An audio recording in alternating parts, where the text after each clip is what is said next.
Hi అండి. YSR Congress party నాయకులు, రాజ్యసభ సభ్యులు విజయసాయిరెడ్డి గారు ఈరోజు సడన్గా ఒక సంచలనమైన ప్రకటన చేశారు. వైఎస్ఆర్సీపీ పార్టీకి, తన రాజ్యసభ సభ్యత్వానికి రాజీనామా చేస్తున్నానని, ఇకపై ఏ పార్టీలో కొనసాగబోనని, రాజకీయ సన్యాసం చేస్తున్నానని ప్రకటించారు. అయితే విజయసాయిరెడ్డి గారు అపర మేధావి. సడన్గా ఇలాంటి డెసిషన్ తీసుకున్నాడంటే నమ్మశక్యంగా లేదు. అరబిందో వాళ్ళ బంధువర్గానికి సంబంధించింది కావడం, అది అనేక వివాదాల్లో చిక్కుకుని ఉంటాం.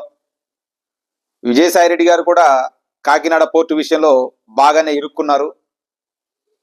కాకపోతే ఈ మధ్య మేకపోతు గాంభీర్యం మాత్రం ప్రదర్శించారు. నేను వాళ్ళ మీద పరువు నష్టం దావా వేస్తున్నాను, వీళ్ళ మీద పరువు నష్టం దావా వేస్తున్నానని మేకపోతు గాంభీర్యం ప్రదర్శించారు. ఆ తరువాతే ఈడీ కూడా ఈయన్ని పిలిచి విచారించడం జరిగింది.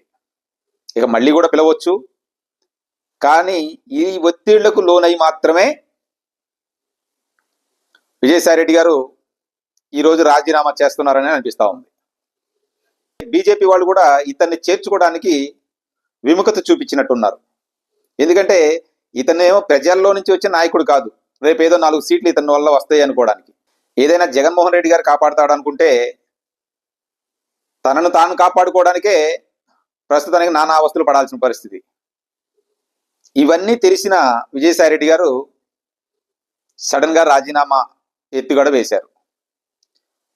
మేబీ ఒక 2-3 సంవత్సరాలు ఆగిన తర్వాత మళ్ళీ యాక్టివ్ అయినా అవ్వచ్చు. అపర మేధావి, అలాంటి రిస్కులు ఏం పెట్టుకోడు.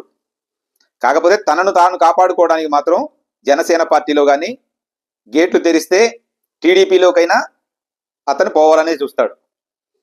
ఈ 2 పార్టీల్లో ఏ పార్టీ అతన్ని చేర్చుకున్నా ఈ రెంటిని విచ్ఛిన్నం చేసి మళ్ళీ జగన్మోహన్ రెడ్డి గారి దగ్గరికి చేరడానికే అతను ప్రయత్నిస్తాడు.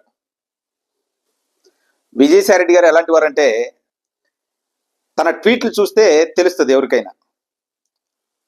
ఒక చదువు సంజ లేకుండా గాలికి తిరిగేవాడు ఎలా పెడతాడో ట్వీట్లు అలా పెడతాడు. అతని ట్వీట్లు అంత అసహ్యకరంగా ఉంటాయి.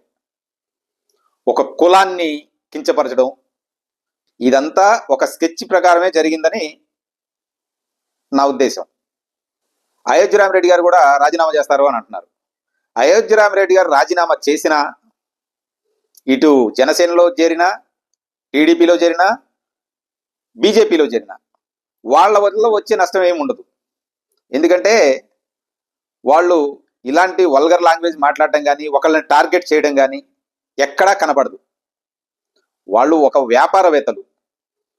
ఎవరికైనా ఈనాడు పార్టీలు మాత్రం సహజం అయిపోయింది.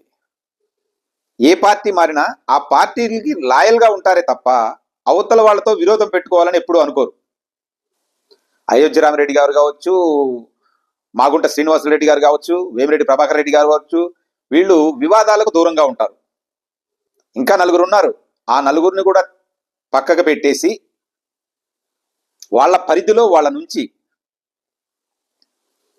మిగతా క్యాడర్ని మొత్తం దగ్గరికి చేర్చుకుంటే తప్ప వైఎస్ఆర్సీపీ బలోపేతం కావడానికి ఉపయోగపడదు.